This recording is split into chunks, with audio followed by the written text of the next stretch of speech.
José Limon electrified the world with his dynamic masculine dancing and dramatic choreography.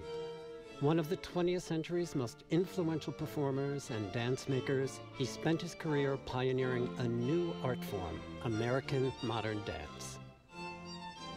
Born in Culiacan, Mexico in 1908, Limon entered a world torn by a class revolution.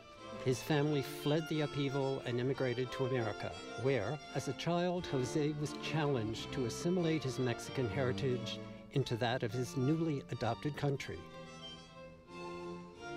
In school, he excelled as an artist and musician. After high school, he went to New York to study art, but instead discovered modern dance. He was lucky to find the school of dance pioneers Doris Humphrey and Charles Weidman, where he was trained and nurtured as a dancer and choreographer. After serving in the armed forces during World War II, Limon formed his own company in 1946, with Doris Humphrey as artistic director. During Limon's lifetime, he was recognized as the greatest male dancer of his generation and honored as one of the premier voices of American culture. He was the first artist in any medium to be asked to represent the United States as a cultural ambassador. Many of his dances have been celebrated as incomparable masterworks. Like displaced people all over the world, Limon suffered the violence and terror of war, personal loss, and feelings of exclusion and isolation in a new country.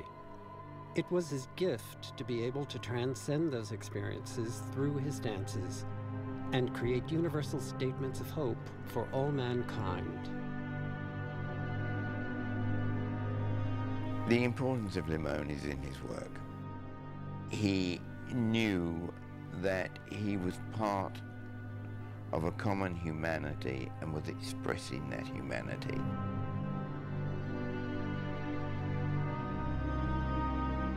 I think that the importance of Limon is that he represents dance at its most emotionally and theatrically accessible.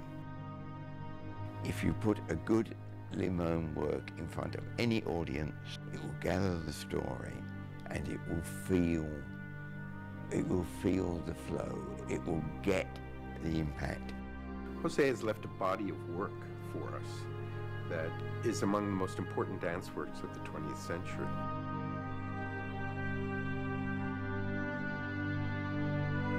In education programs, just in the Ailey Company, bringing his works into our repertory has a great deal to do with the kind of respect that he garnered as a great artist and part of the fabric of dance in this country. The continuation of the legacy, there's always a problem with that, you know. Should the work last beyond the person who created it? What happens to it? Is it being done the same way? Of course it's not being done the same way. We don't dance the same way. We don't look the same. Our bodies aren't the same. Is the spirit of it there? Absolutely. The dedication shown by Carla Maxwell and her staff in the constant renewing of this work is just miraculous. There's something about the technique, the hand of these prime movers that we must not lose. People who understood how they placed the torso over the hips, how they encouraged the breathing, how they themselves inhabited a gesture. The best of Limon will stand up to the test of time. I think it's very important that it be retained in repertory. I think it's very important that dancers feel the Limon Humphrey spirit in their bodies.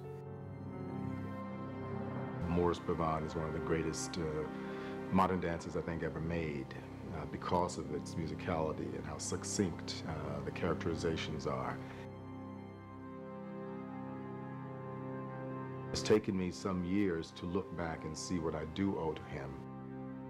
It was very important that he was a man of color who was grappling with the European hierarchy of beauty and importance.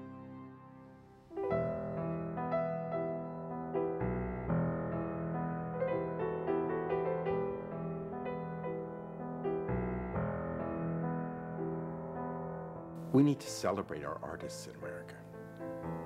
They are the noble achievers of what we are and what we do. They reflect our culture, they challenge our culture, and Jose was just such a person. He needs to be known.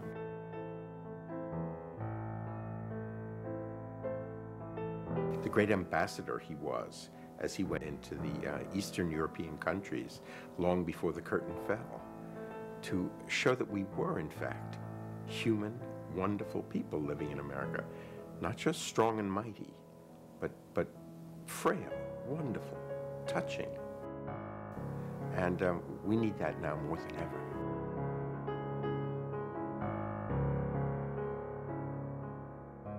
You can name about 3 or 4 names in the middle of the last century that were the pivotal figures in defining what dance was.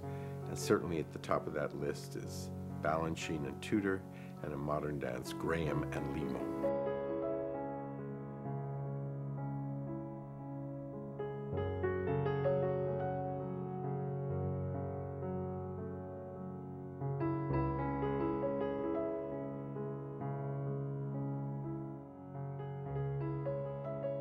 One of the things that worries me about dance is we do not have sufficient regard for our past. I think that the Humphrey, Weidman, Limon axis, whatever we want to call it, that branch of the tree, was deeply compassionate.